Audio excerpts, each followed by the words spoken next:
بسم الله الرحمن الرحيم. ألم تعلم أن الله يعلم ما في السماء والأرض إن ذلك على الله يسير.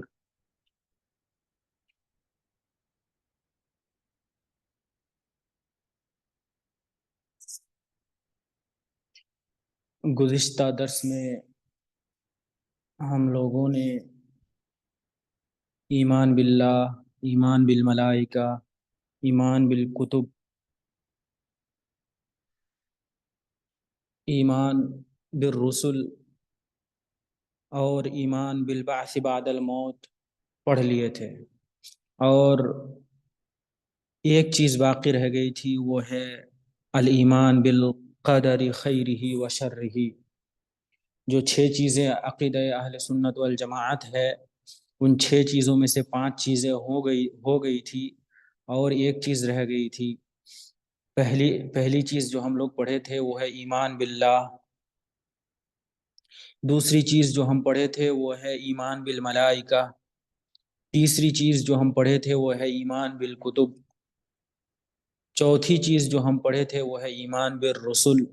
پانچویں چیز جو ہم پڑھے تھے وہ ہے ایمان بالبعث بعد الموت، یعنی موت کے بعد دوبارہ زندہ کیا جانا۔ تو 6 چیزوں میں سے ہم 5 چیزیں پڑھ چکے تھے جو عقیدہ اہل سنت والجماعت میں سے ہے، جیسا کہ امام مؤلف نے فرمایا تھا کہ فَهَذَا اعتقاد الفرقة الناجية المنصورة إلى قیام الساعة اہل سنت والجماعت، کہ آگے جو باتیں آ رہی ہیں وہ عقیدہ اہل سنت والجماعت ہے، اس فرقے کا عقیدہ ہے جو فرقہ نجات پانے والا ہے۔ تو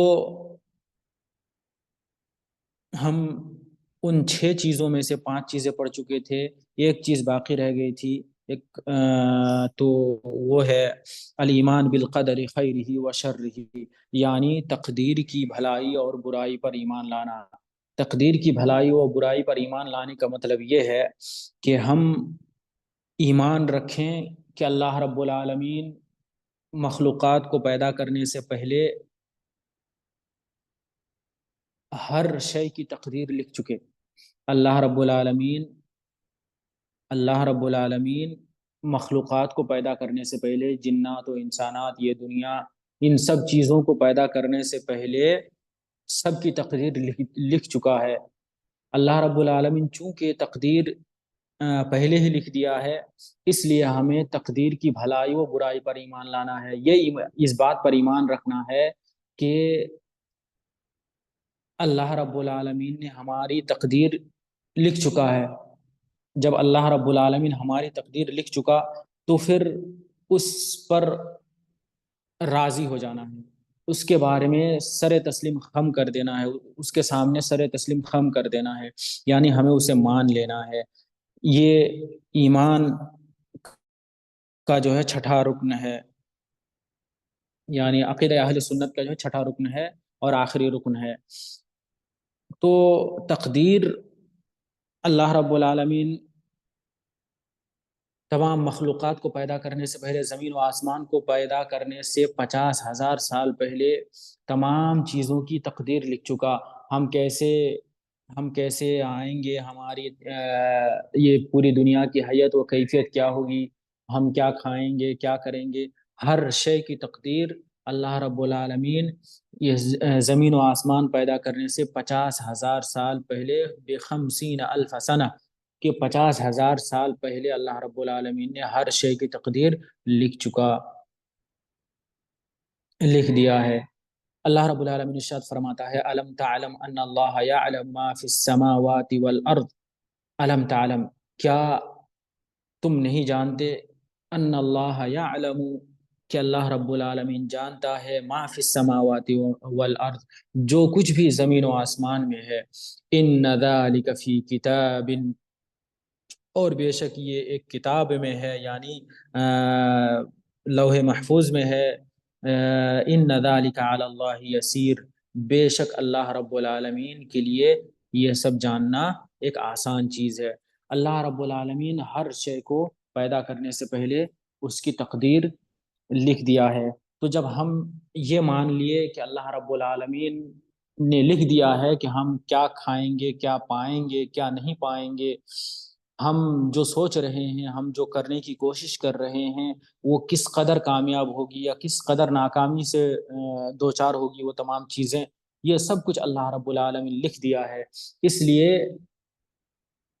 ایک مومن کا شیوا یہ ہونا چاہیے کہ اگر کچھ ہو جاتا ہے جو اسے پسند نہیں ہے، مثلا وہ چاہتا تھا کہ امتحان میں پاس ہو جائے لیکن پاس نہیں ہو سکا، اسی طرح وہ چاہتا تھا کہ اس کے والدین جو ہے جب تک وہ زندہ رہے تب تک اس کے ساتھ اس کے والدین رہے، لیکن نہیں رہا۔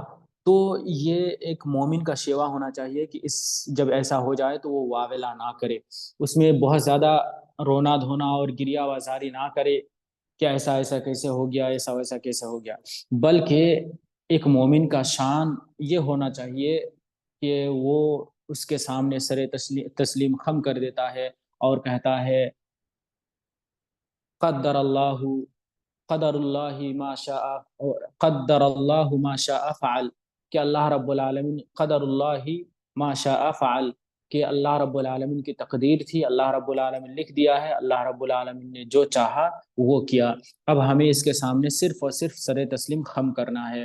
اور جب آپ اور ہم تقدیر کی بھلائی و برائی پر ایمان رکھیں گے تو سب سے جو بڑی چیز جس کا انسان جس سے انسان کامیاب ہوتا ہے وہ ہے طمانینۃ القلب، یعنی انسان ٹینشن فری ہو جاتا ہے، انسان کے دل میں کوئی ڈپریشن کہیے یا کوئی ٹینشن کہیے، کوئی بھی انسان کی ایک مومن کے دل میں کوئی ڈپریشن یا کوئی جو چنتا ہے وہ چنتا نہیں رہتی ہے۔ تو کہتے ہیں کہ اگر ہم ایمان رکھیں گے کہ اللہ رب العالمین نے میں اپنی زندگی میں کیا کروں گا، کیا پاؤں گا اور کیا نہیں پاؤں گا، اللہ رب العالمین نے جب لکھ دیا ہے تو پھر میں بہت زیادہ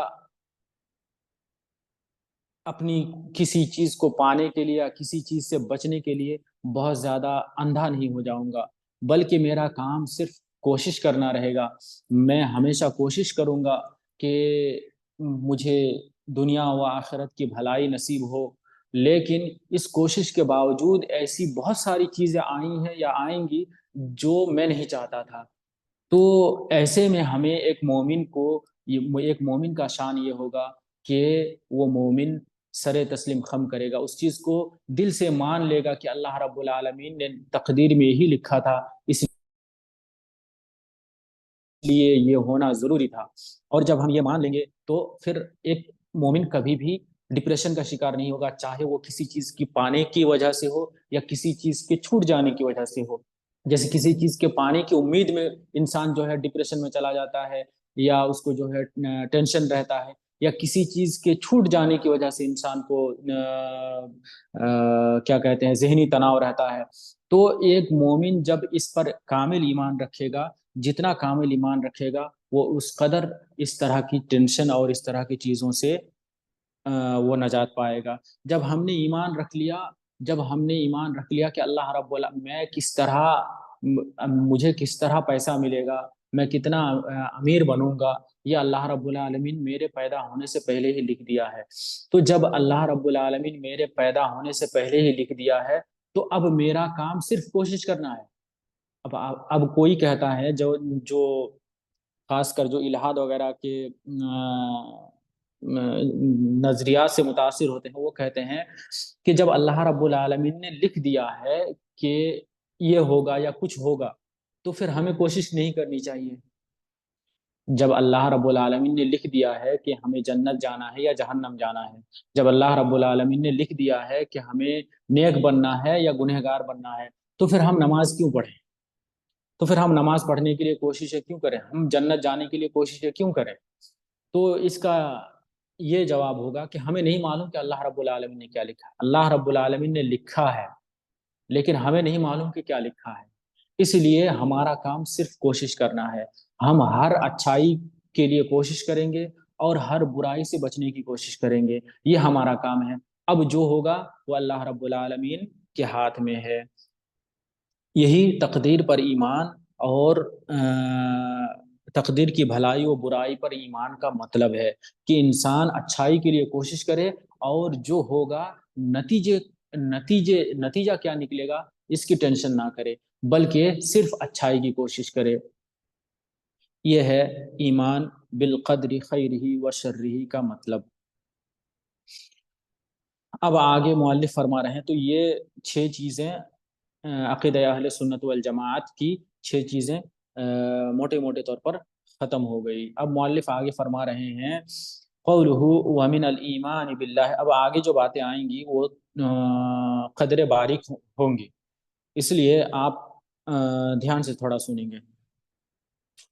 قولہ ومن الایمان باللہ الایمان بما وصفه به نفسه فی کتابه وبما وصفه به رسوله محمد صلی اللہ علیہ وسلم۔ کہتے ہیں کہ ایمان باللہ کا، ہم لوگ ایمان باللہ کا مطلب پڑھ چکے تھے، تو کہتے ہیں کہ اللہ پر ایمان رکھنے میں سے ہے کہ آپ ایمان رکھیں ان چیزوں پر جو وصف اللہ رب العالمین نے اپنے بارے میں بیان کیا ہے، یا نبی صلی اللہ علیہ وسلم نے اللہ رب العالمین کے بارے میں بیان فرمایا ہے۔ تو اگر اللہ رب العالمین نے اپنے بارے میں کچھ بتایا ہے، یا نبی صلی اللہ صحیح احادیث سے ثابت ہو کہ نبی صلی اللہ علیہ وسلم نے اللہ رب العالمین کے بارے میں کچھ بتایا ہے، تو ہمیں ان باتوں پر ایمان رکھنا ہے۔ تو کہتے ہیں کہ الایمان بما وصف به نفسه فی کتابہ، اللہ رب العالمین نے قرآن میں اپنے بارے میں اگر کچھ وصف بیان کیا ہے، تو ان اوصاف پر ہمیں ایمان رکھنا ہے۔ تو اللہ رب العالمین کے بتائے ہوئے اوصاف پر ایمان رکھنے کا مطلب کئی ساری باتیں یہاں اس جملے سے نکل سکتی ہے۔ سب سے پہلی بات تو یہ ہے کہ ہمیں اس بات پر ایمان رکھنا ہے کہ اللہ رب العالمین نے اپنے بارے میں جو کچھ بھی بتایا ہے، اللہ رب العالمین نے اپنے بارے میں جو کچھ بھی بتایا ہے، ہمیں ان تمام باتوں پر ایمان رکھنا ہے۔ دوسری بات یہ نکل سکتی ہے کہ اللہ پر ایمان رکھنے کا مطلب جو ہے یہ ایک غیبی چیز ہے۔ اللہ یعنی اللہ کے صفتوں پر ایمان رکھنا یہ ایک غیبی چیز ہے، اور جو بھی غیبی چیزیں ہیں شریعت میں، جو بھی غیبی چیزیں ہیں، جس غیبی کا مطلب یہ ہے کہ جسے انسان دیکھ نہ سکے، جس کے جو انسان اگر کلی طور پر سمجھنا چاہے تو وہ انسان سمجھ نہ سکے، انسان کی جو ہے بس سے جو باہر چیزیں ہیں، ان چیزوں کو غیبی چیز کہتے ہیں۔ تو اللہ کی صفتوں پر ایمان رکھنا یہ ایک غیبی چیز ہے۔ تو جو بھی شریعت میں غیبی چیزیں ہیں، ان غیبی چیزوں کے بارے میں ہمیں اتنا ہی اور ویسے ہی ایمان رکھنا ہے جتنا اور جیسے شریعت نے بتایا ہے۔ مثلا اللہ رب العالمین نے بتایا کہ اللہ رب العالمین کا ہاتھ ہے، تو ہم ایمان رکھیں گے کہ ہاں اللہ رب العالمین کا ہاتھ ہے۔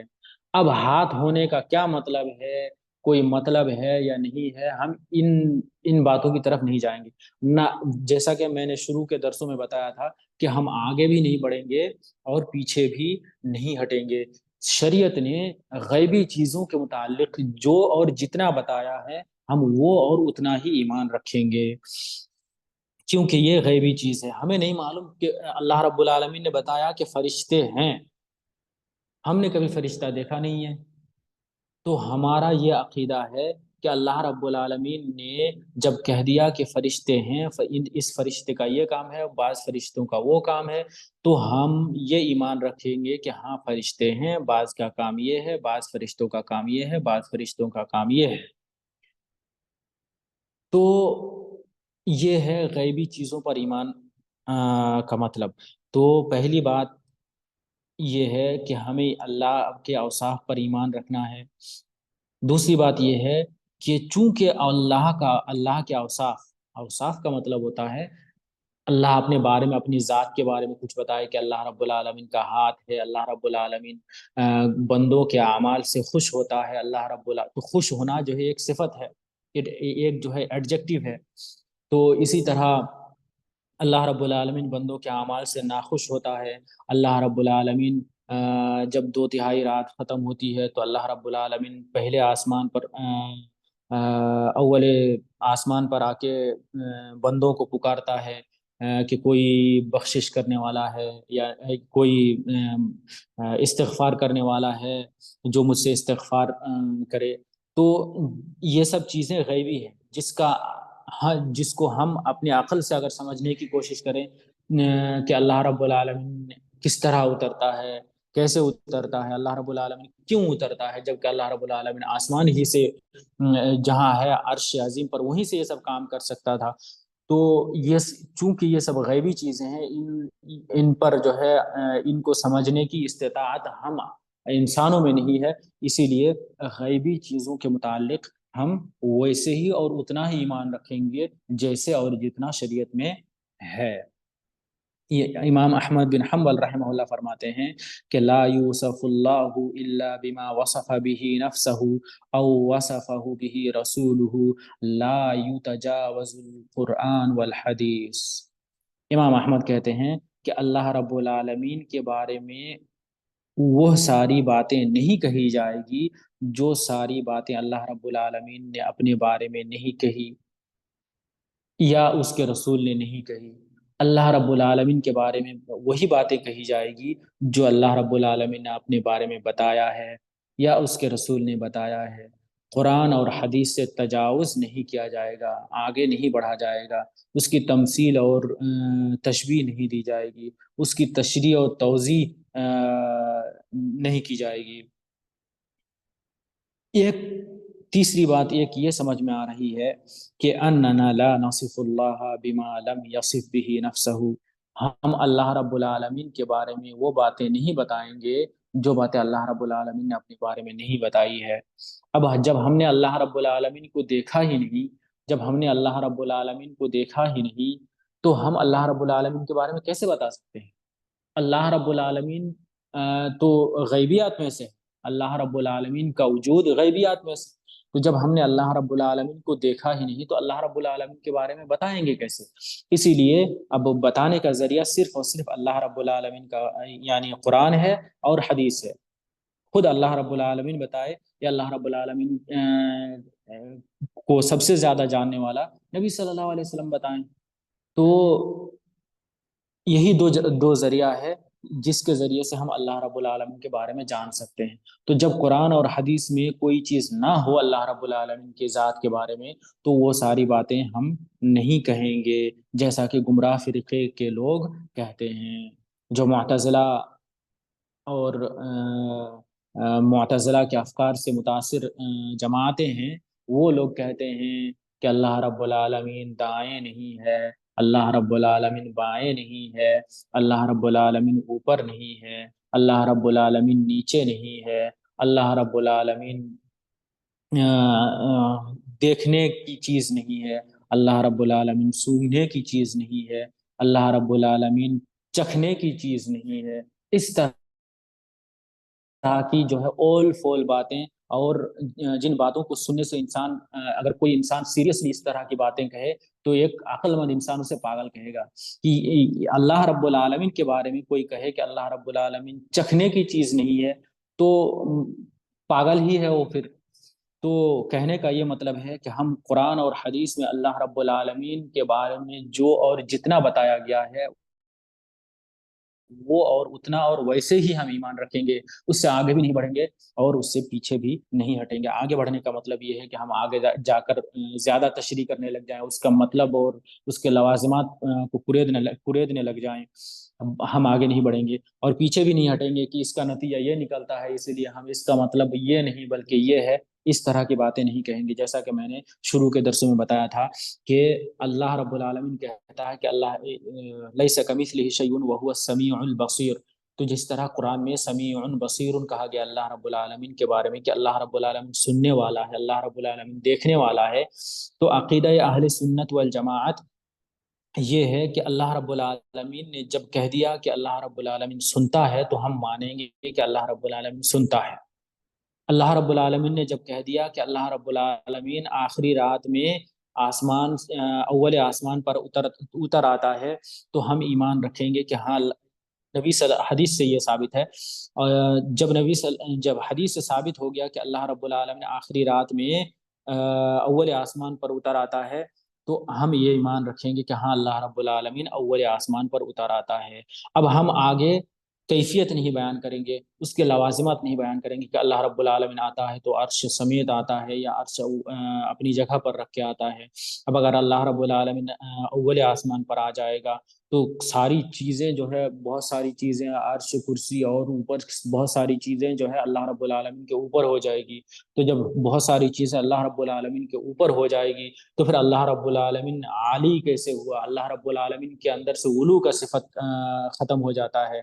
تو یہ اور اس طرح کی باتیں جو ہیں تعویلات اور توجیحات ہم نہیں کرتے، کیونکہ شریعت میں اس طرح کی تعویلات اور توجیحات نہیں ہے۔ ہم چونکہ یہ غیبی چیز ہے اس لیے ہم کہیں گے کہ ہاں اللہ رب العالمین، نبی صلی اللہ علیہ وسلم نے کہہ دیا کہ اللہ رب العالمین اترتا ہے، تو ہاں ہم کہیں گے کہ ہاں اللہ رب العالمین اتر آتا ہے۔ تو بعض گمراہ فرقے کے لوگ کیا کہتے ہیں کہ اللہ رب العالمین اتر آتا ہے کا مطلب ہے اللہ رب العالمین کی رحمتیں اتر آتا ہے۔ یہ اللہ رب العالمین کا اترنا یہ مانتے ہی نہیں ہیں۔ تو یہ سب جو ہے تعویل اور توجیہ ہے، یہ تعویل اور توجیہ سراسر غلط اور بے بنیاد اور بلا دلیل ہے۔ جب نبی صلی اللہ علیہ وسلم نے کہہ دیا کہ اللہ رب العالمین اتر آتا ہے تو پھر ہم ایمان رکھیں گے کہ ہاں اللہ رب العالمین اتر آتا ہے۔ تو کیسے اتر آتا ہے، اس کے توجیحات اور اس کے لوازمات کیا ہیں، ہم اس پر نہیں جائیں گے۔ ایک چوتھی بات جو سمجھ میں آتی ہے وہ یہ ہے کہ جو بھی قرآن اور احادیث سے نصوص ثابت ہیں ان تمام نصوص کو ہم ظاہر پر معمول کریں گے۔ اس کی اس کا سننے کے بعد جو ظاہری معنی اور مفہوم سمجھ آتا ہے وہی ظاہری معنی اور مفہوم ہم سمجھیں گے۔ اس کے اندر بہت زیادہ جانے کی اور اس کے جو اس کو زیادہ کریدنے کی ہم کوشش نہیں کریں گے۔ جیسا کہ ابھی بتایا کہ بہت سارے گمراہ فرقے ہیں جو کہتے ہیں کہ اللہ رب العالمین اتر آتا ہے پہلے آسمان پر، اس کا مطلب ہے کہ اللہ رب العالمین کی رحمت اتر آتی ہے، کیونکہ اللہ رب العالمین عرش سے اتر نہیں آتا۔ یہ بہت سارے فرقوں کا، گمراہ فرقوں کا کہنا ہے۔ تو یہ سب تعویل اور توجیہ ہے، بلکہ تحریف ہے، یہ کہہ لیجئے کہ تحریف ہے۔ تو ہم جو بھی نصوص شرعیہ ہیں، چاہے وہ حدیث ہو یا قرآن ہو، ہم اس کو اس کے ظاہر پر معمول کریں گے۔ اللہ رب العالمین بصیر کہا اپنے بارے میں تو ہم کہیں گے کہ ہاں اللہ رب العالمین دیکھتا ہے۔ ظاہر جو سننے کے بعد جو سمجھ آئے وہی ظاہر ہے۔ پانچویں بات جو ہمیں سمجھ میں آتی ہے وہ یہ ہے کہ اللہ رب العالمین نے اپنے بارے میں جتنی صفات بیان کی، چاہے وہ صفت ذاتی معنوی ہو یا وہ صفت خبری ہو، صفت فعلی ہو، جو بھی صفتیں ہیں وہ تمام صفتیں اللہ رب العالمین کے بارے میں ثابت کی جائیں گی اور مانی جائیں گی۔ صفت ذاتی کا مطلب یہ ہے کہ وہ صفت، وہ اوصاف، وہ باتیں جو اللہ رب العالمین کی ذات سے متعلق ہے، تو یہ صفت ذاتی ہے۔ اور جو صفت جو اللہ رب العالمین کبھی کبھی جیسے کوئی کام ہے، جیسے اللہ رب العالمین کا عرش سے یعنی پہلے آسمان تک اتر آنا ہے، تو ظاہر ہے اللہ رب العالمین ایک مخصوص وقت میں یہ کرتا ہے، تو یہ صفت فعلی ہے، یعنی کام والی صفت ہے۔ اور کچھ صفت ذاتی ہیں جو اللہ رب العالمین کی ذات کے ساتھ ہے، جیسے حیات، اللہ رب العالمین با حیات، یعنی اللہ رب العالمین کے لیے حیات کو ثابت کرنا، زندگی کو ثابت کرنا، تو اللہ رب العالمین کی ذات سے یہ متعلق ہے۔ اللہ رب العالمین علم، اللہ رب العالمین ہر چیز کا جاننے والا ہے، تو یہ اللہ رب العالمین کی ذات سے متعلق ہے۔ تو ہم جتنی طرح کی بھی صفتیں ہیں ان صفتوں کو، ان محمودات کو اللہ رب العالمین کے لیے ثابت کریں گے، اور جو بھی نقائص و عیوب ہیں ان تمام نقائص و عیوب سے اللہ رب العالمین کو پاک و صاف جانیں گے۔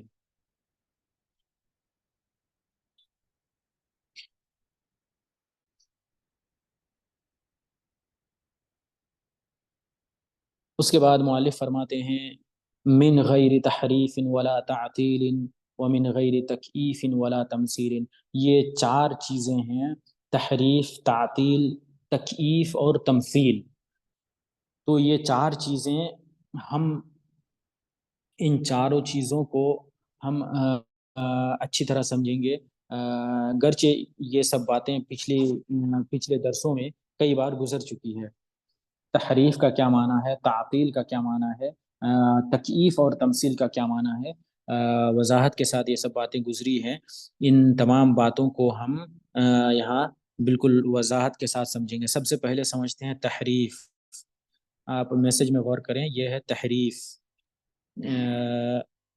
یہ تحریف کا معنی یہ ہے بدل دینا۔ حرف یحرف، قرآن میں ہے وَيُحَرِّفُونَ الْكَلِمَ عَن مَّوَاضِعِهِ، تو تحریف کا معنی ہے بدل دینا۔ تو یہ بدلنا دو طریقے سے ہو سکتا ہے، ایک ہوتا ہے معنی کو بدل دینا، اور ایک ہوتا ہے لفظ ہی کو بدل دینا۔ اللہ رب العالمین نے قرآن اور احادیث میں جو کچھ بھی کہا ہے ان الفاظ ہی کو کوئی بدل دے، کوئی قرآن کے الفاظ بدل دے یا حدیث کے الفاظ بدل دے، تو یہ ہے تحریف لفظی، یعنی الفاظ بدل دینا۔ اور کوئی الفاظ تو نہ بدلے لیکن شریعت نے جو مطلب بیان کرنے کی کوشش کی ہے اس بیان سے ہٹ کر، اس توضیح، اس وضاحت سے ہٹ کر کوئی اور ایک غلط تعویل اور تحریف کرنے کی کوشش کرے، توضیح کرنے کی کوشش کرے، تو یہ تحریف معنوی ہے۔ تو تحریف کی دو قسمیں ہیں، ایک ہے تحریف لفظی اور ایک ہے تحریف معنوی۔ تحریف، آپ لوگ انگریزی کی بورڈ سے زیادہ سمجھ پا رہے ہیں، عربی شاید نہ پڑھ پاتے ہوں اکثر۔ تحریف ایک ہے لفظی اور ایک ہے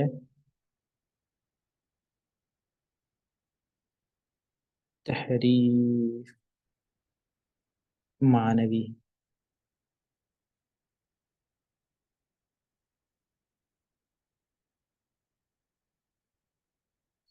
تحریف کی دو قسمیں ہیں، ایک ہے تحریف لفظی اور ایک ہے تحریف معنوی۔ تحریف لفظی، اب اس کی تحریف لفظی کی ایک مثال یہ دی جا سکتی ہے کہ قرآن میں ہے لیس کمثلہ شیء وہو السمیع البصیر، تو جو معتزلیوں کا سب سے بڑا عالم مانا جاتا ہے، یعنی بہت بڑے عالموں میں سے ایک مانا جاتا ہے، ابن ابی دواد۔ تو یہ ابن ابی دواد جس کی وجہ سے امام احمد بن حنبل رحمہ اللہ کو بہت زیادہ آزمائشوں کا شکار ہونا پڑا، جن لوگوں کی وجہ سے ان لوگوں میں سر فہرست یہ ابن ابی دواد ہے، کیونکہ یہ معتزلہ فرقوں کا جو ہے بہت بڑا امام ہے۔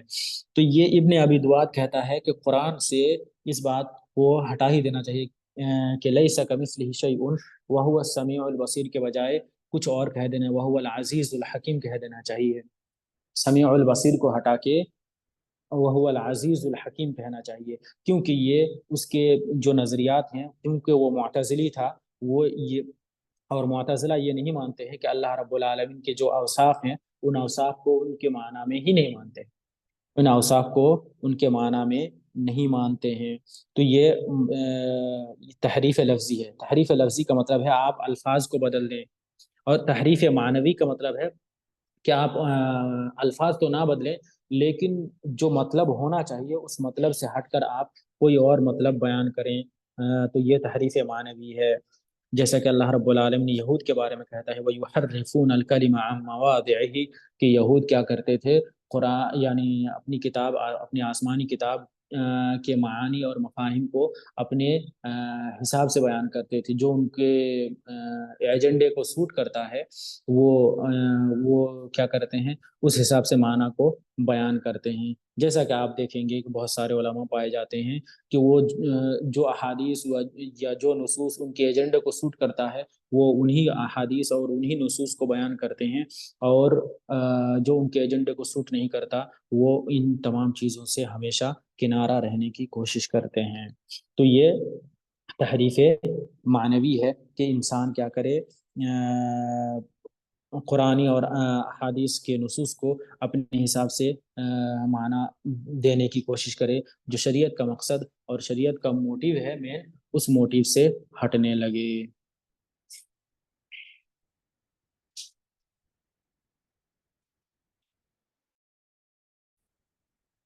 تو یہ ہے تحریف کا معنی۔ تحریف کا معنی کیا بتایا گیا؟ تحریف کا معنی ہے بدل دینا، چاہے وہ الفاظ ہی بدل دے، جب الفاظ بدلے گا تو پھر معنی لازمی طور پر بدلے گا، تو یہ تحریف لفظی ہے۔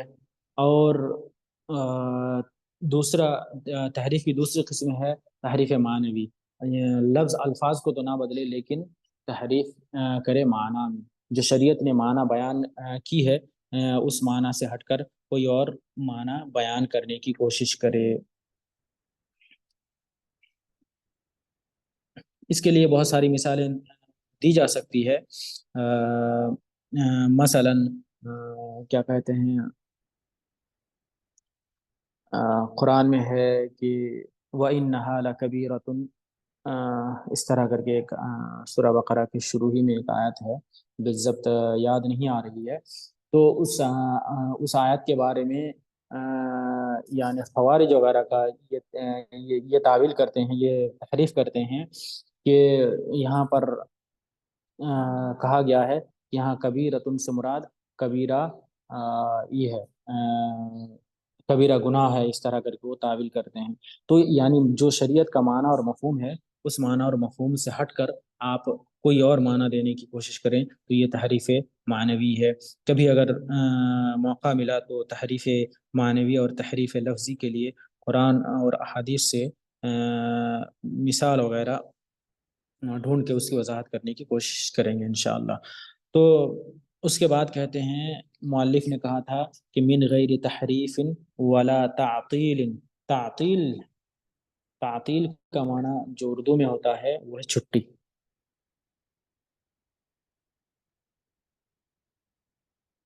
تعطیل، اب میسج باکس میں دیکھ سکتے ہیں تعطیل، تو تعطیل کا مطلب اردو میں جو ہوتا ہے وہ چھٹی۔ تو تقریباً وہی معنی ہے کہ اللہ رب العالمین کے اسماء و صفات کا انکار کر دیا جائے۔ انکار ما اثبت اللہ لنفسه من الاسماء والصفات سواء كان كليا او جزئيا وسواء كان ذلك بتحریف او بجحود هذا كله يسمى تعطیلا۔ کہتے ہیں کہ انسان کیا کرے، اللہ رب العالمین کے اسماء و صفات چاہے تمام کو ہو یا کسی کو ہو، یعنی اللہ رب العالمین کے اسماء و صفات کا انسان کیا کرے، انکار کرے، چاہے ڈائریکٹ انکار کرے کہ ہم مانتے ہی نہیں ہیں کہ اللہ کے اسماء ہیں، یا پھر اس کی اس طرح معنی اور مفہوم بیان کرے کہ وہ اسماء و صفات ہی نہ رہے، بالکل خالی ہو جائے، جیسا کہ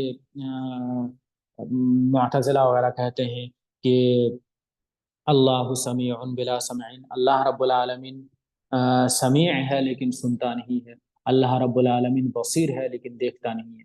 تو جب آپ دیکھیں گے ہی نہیں تو دیکھنے والا کیسے ہوں گے؟ یہ اس طرح کی جو ہے منطق یعنی صریح عقل کے خلاف باتیں یہ معتزلہ کرتے ہیں، جبکہ اپنے آپ کو کیا کہتے ہیں کہ یہ لوگ بڑے عقل پرست ہیں اور عقل کے مطابق چلتے ہیں۔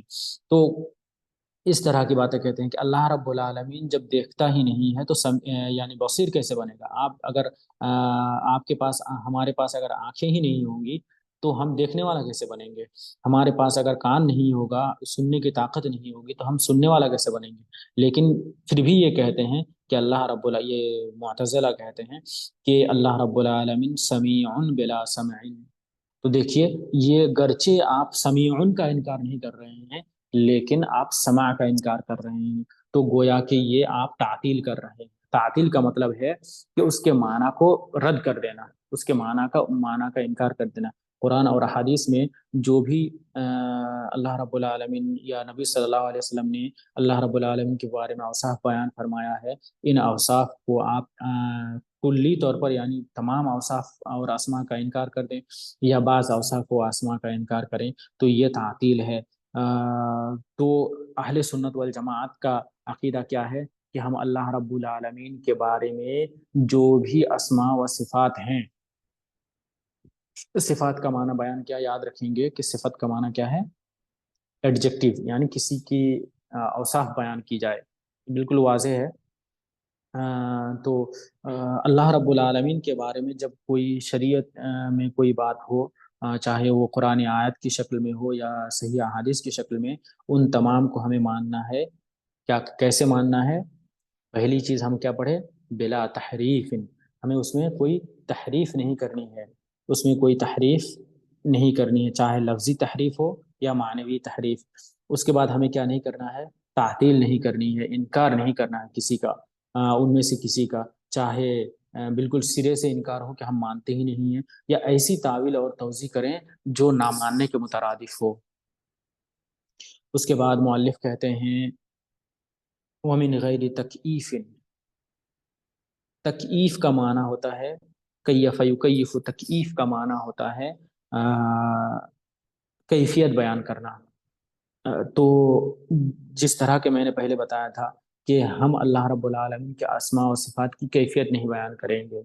اللہ رب العالمین نے جب کہہ دیا کہ اللہ رب العالمین کا ہاتھ ہے، تو اب ہم اس کی کیفیت نہیں بیان کریں گے کہ وہ ہاتھ کس طرح ہوگی، وہ ہاتھ کس طرح ہے، انسان کی طرح ہے، مخلوقات کی طرح ہے یا کس طرح ہے، ہم اس کی کیفیت نہیں بیان کریں گے۔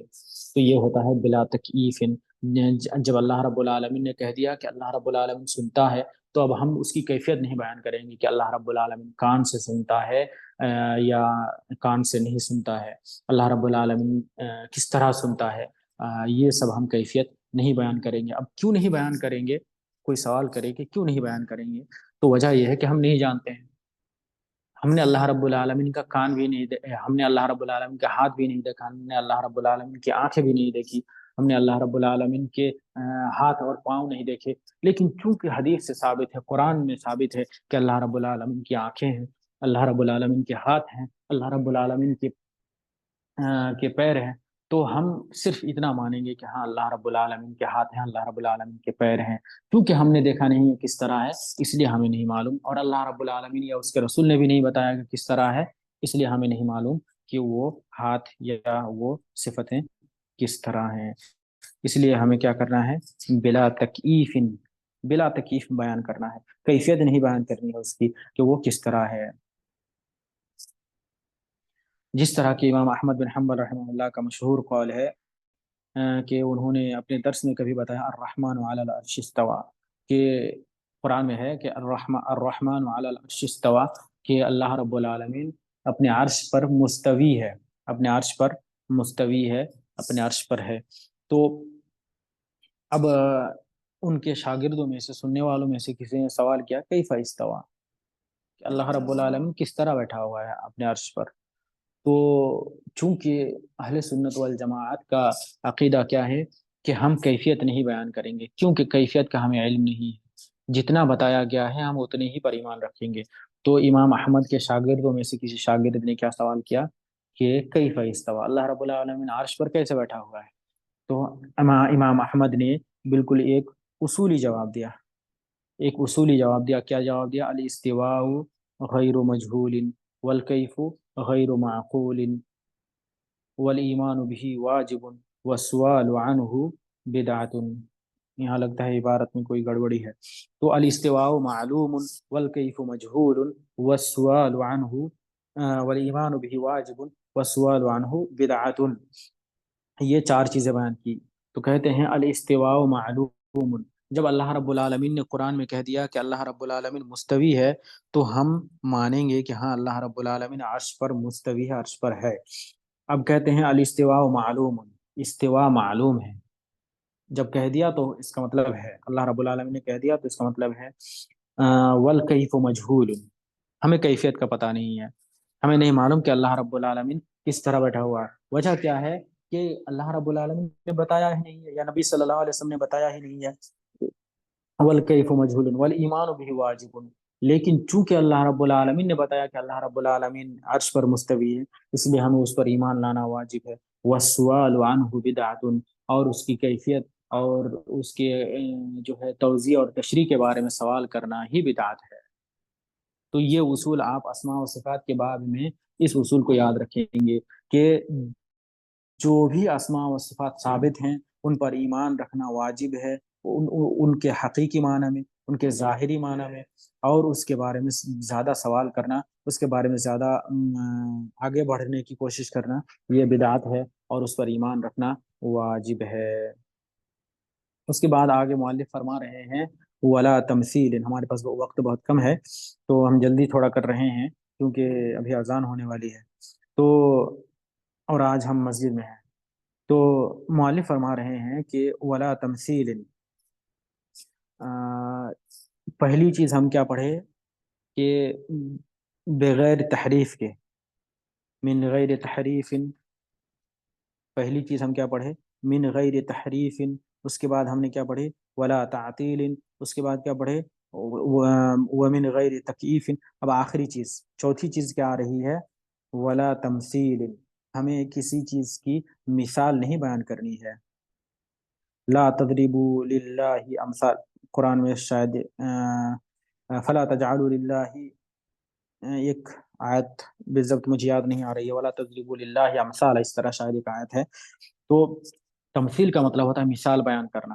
جب اللہ رب العالمین اپنے بارے میں کوئی بات کہے تو اب ہم اس کے بارے میں مثال بیان کریں۔ جب ہم اللہ رب العالمین نے کہہ دیا اللہ کا ہاتھ ہے تو ہم مانیں کہ ہمارے انسانوں جیسا ہاتھ ہے یا کسی اور مخلوقات کی طرح ہاتھ ہے، تو یہ تمثیل ہے۔ اللہ رب العالمین کی جو بھی صفتیں ہیں وہ غیر مماثل ہے، وہ کسی کے ساتھ اس کی مثال نہیں اس کی مثال نہیں دی جائے گی، کیونکہ وہ گرچہ جس طرح کہ اللہ رب العالمین علم رکھتا ہے اور انسان بھی علم رکھتے ہیں، تو یہ علم میں اب کوئی کہے کہ انسان کا علم اور اللہ بھی عالم ہے اور انسان بھی عالم ہے، ہم بھی جانتے ہیں کچھ بھی جانیں، لیکن جانتے تو ہیں، آپ بھی جانتے ہیں، اللہ بھی جانتا ہے، تو اللہ بھی عالم ہم بھی عالم، تو سب برابر ہیں؟ بالکل بھی نہیں، کیونکہ اللہ کا علم بالکل لا محدود ہے اور ہمارا علم محدود ہے۔ ہم جو جانتے ہیں وہ بالکل ہی محدود ہے، ہم اپنے آس پاس یہ دیوار کے گھر کے دیوار کے اس پار کیا ہو رہا ہے ہمیں بالکل بھی نہیں معلوم، لیکن اللہ رب العالمین کو پوری کائنات کا علم ہے۔ تو یہ بات ہے کہ اللہ رب العالمین کہ اللہ رب العالمین کے بارے میں ہم بغیر تمثیل کے بات کریں گے، جیسے اللہ رب العالمین نے فرمایا لیس کمثلہ شیء، اللہ رب العالمین کی طرح کوئی نہیں ہے۔ اسی طرح جو قرآن کی آیت کے بارے میں شک ہو رہی ہے لا تضربوا للہ امثالا، کہ اللہ رب العالمین کے بارے میں تم لوگ مثالیں نہ بیان کرو، تو یہ چار چیزیں ہیں، تحریف، تعطیل، تکییف اور تمثیل۔ ان چاروں چیزوں سے ہٹ کر ہم کیا کریں گے اللہ رب العالمین کے اسماء و صفات کو ثابت مانیں گے۔ تحریف کا معنی یہ ہے کہ ہم اس کے الفاظ یا معنی کو بدل دیں۔ تعطیل کا معنی کیا ہے کہ ہم انکار کریں، چاہے سرے سے انکار کریں یا ایسی کوئی بات کہیں جو انکار کے مترادف ہو۔ اس کے بعد کیا ہے تحریف، تعطیل، اس کے بعد تکییف، ہم اس کی کیفیت نہیں بیان کریں گے۔ اللہ رب العالمین کے بارے میں جو بھی چیزیں ہیں اس بارے میں ہم کیفیت نہیں بیان کریں گے کہ اللہ رب العالمین اس طرح ہے۔ اسی طرح تمثیل، یہ سب چیزیں آپ دیکھیں گے اگر بہت زیادہ باریکی میں جائیں گے تو تعطیل اور تحریف تقریباً قریب ہے، اسی طرح تمثیل اور تکییف بھی تقریباً قریب ہے، تو یہ سب چیزیں تقریباً قریب ہے، لیکن معنی اور مفہوم تھوڑا الگ ہے۔ اس لیے ہم اہل سنت والجماعت اور سلفی العقیدہ یہ ہے کہ ہم اللہ رب العالمین کے بارے میں عقیدہ رکھیں گے بلا تکییف، بلا تمثیل اور بلا تحریف کے۔ ہم اللہ رب العالمین کے اسماء و صفات کا انکار بھی نہیں کریں گے، ان کی تمثیل اور تکییف بھی بیان نہیں کریں گے، اور ان کے معنی اور مفہوم کا انکار بھی نہیں کریں گے۔ تو آج کے درس کا خلاصہ کیا نکلا؟ ہم ایک چھٹی ہوئی چیز یعنی گزشتہ درس کا ایک جز پڑھے، وہ ہے ایمان بالقدر خیرہ و شرہ، اور اس کا مطلب کیا نکلا کہ ہمیں ایمان رکھنا ہے تقدیر کی بھلائی و برائی پر، یعنی ہمارے ساتھ اگر کوئی مکروہ چیز پیش آتی ہے جسے ہم نہیں پسند کرتے ہیں، وہ چیز اگر ہم سے ہمارے ساتھ ہوتی ہے تو ہم ایمان رکھیں کہ اللہ رب العالمین کی تقدیر تھی، یہ ہونا تھا اس لیے ہو گیا، اب ہم اس پر وابلہ کرنے سے کچھ نہیں ہوگا، بلکہ اس پر راضی ہونے سے اللہ رب العالمین کی طرف سے مدد اور نیکی ملے گی۔ اور ایمان بالقدر کے فائدے یہ ہیں کہ انسان کیا ہوگا، ٹینشن فری رہے گا، انسان کبھی ڈپریشن میں نہیں جائے گا، انسان اگر واقعی طور پر کیا ہوگا، کیا کہتے ہیں، تقدیر کی بھلائی و برائی پر ایمان رکھنے والا ہوگا، تو وہ انسان کبھی بھی مصیبت کے وقت وابلہ نہیں کرے گا۔ انسان آپ دیکھتے ہیں کہ آج کے زمانے میں لوگ کیا کر لیتے ہیں، خودکشی کر لیتے ہیں، کیونکہ وہ تقدیر کی بھلائی و برائی پر ایمان نہیں رکھتے۔ انہیں لگتا ہے کہ ہم نے اتنی محنت کی، ہم نے اتنا چاہا اس چیز کو پانے کے لیے کہ ہم کیا ہو جائیں، انجینئر بن جائیں، کہ ہم سائنٹسٹ یعنی ڈاکٹر بن جائیں، یہ ہو جائیں، یا ہمارا اس طرح ہمارے پاس اتنا پیسہ ہو، ہم نے اتنی کوششیں کی، اس کے باوجود ایسا کیسے ہو گیا، ہم نے تجارت میں کیسے گھاٹا کھا لیا، ہم امتحان میں کیسے فیل ہو گئے، تو ان چیزوں کو یہ برداشت نہیں کر پاتے ہیں، اور کیا کرتے ہیں، خودکشی کر لیتے ہیں، یا کم سے کم رونا دھونا اور گریہ وزاری، ہاتھ پیر مارنے لگتے ہیں۔ تو یہ سب جو ہے ایک مومن کی نشانی نہیں ہے۔ جو تقدیر کی بھلائی و برائی پر ایمان رکھے گا، اس کے ساتھ کیا ہوگا، جب اس نے محنت کی، پاس نہیں ہوا مثلا، تو وہ کیا کرے گا کہ یہ سوچے گا کہ اللہ رب العالمین کی مشیت تھی، اللہ رب العالمین نے چاہا اس طرح ہو تو ایسے ہی ہوا، اب اللہ ضرور اس میں کوئی میرے لیے بھلائی ہوگی دنیا و آخرت کی، ورنہ اللہ رب العالمین جیسا رحیم و کریم انسان مجھے اس چیز سے محروم نہیں رکھے گا۔ اگر یہ ہو سکتا ہے میں جس انجینئرنگ کے لیے کوشش کر رہا ہوں، یا جس عہدے کے لیے کوشش کر رہا ہوں، یا جو چیز پانے کے لیے کوشش کر رہا ہوں، وہ چیز میری دنیا و آخرت کی بھلائی کا ضامن نہیں تھی، اس لیے اس چیز کو اللہ رب العالمین نے مجھ سے دور کر دیا۔ تو یہ تقدیر کی بھلائی و برائی پر ایمان کا مطلب ہے۔ اس کے بعد ہم نے اللہ پر ایمان رکھنے کا کیا مطلب ہے، اس کی وضاحت پڑھی، اس طور پر کہ اللہ رب العالمین پر ایمان رکھنا ہے، اللہ رب العالمین کے اوصاف پر ایمان رکھنا ہے۔ اللہ رب العالمین کے اوصاف ایک غیبی چیز ہے، اس لیے ہم کیا کریں گے، اس میں بہت زیادہ اس کی جانچ پڑتال، یعنی اس کو جو ہے بہت زیادہ چھان بین نہیں کریں گے، یعنی چھان بین اس مطلب میں کہ ہم بہت زیادہ اس کو کریدنے کی کوشش نہیں کریں گے۔ دوسری بات یہ ہے کہ ہم اللہ رب العالمین کے بارے میں وہی اوصاف بیان کریں گے جو اوصاف اللہ رب العالمین نے اپنے بارے میں بیان فرمایا ہے یا اس کے رسول نے بیان فرمایا ہے۔ اسی طرح ہم کیا کریں گے، جو قرآن اور احادیث میں جو نصوص وارد ہیں، ان نصوص کو اس کے ظاہری معنی پر محمول کریں گے، اس کو بہت زیادہ اندر جانے کی کوشش نہیں کریں گے کہ اللہ رب العالمین آخرت میں رات میں اتر آتا ہے تو مطلب اللہ رب العالمین کی رحمتیں اتر آتی ہے، ہم یہ سب باتیں نہیں بیان کریں گے۔ اسی طرح اللہ رب العالمین کی جو ذاتی صفتیں ہیں، جو خبری صفتیں ہیں، جو فعلی صفتیں ہیں، ان تمام صفتوں کو ہم علی الاجمال ان صفتوں پر اعتقاد رکھیں گے، اور صفتوں پر اعتقاد رکھیں گے کس طرح، من غیر تحریف ولا تعطیل ولا تکییف ولا تمثیل، ہم ان صفتوں کی تحریف بھی نہیں کریں گے، چاہے وہ تحریف لفظی ہو یا تحریف معنوی ہو، اسی طرح ہم ان صفتوں کا انکار بھی نہیں کریں گے، اسی طرح ہم ان کی تکییف اور تمثیل بھی نہیں بیان کریں گے، ان کی مثالیں بھی نہیں بیان کریں گے۔ اس لیے اب آخر میں اللہ رب العالمین سے دعا ہے کہ اللہ رب العالمین ہم سب کو عقیدہ توحید پر قائم و دائم رہنے کی قائم و دائم رہنے کی توفیق عطا فرمائیں، اور ہمارا خاتمہ ایمان کے ساتھ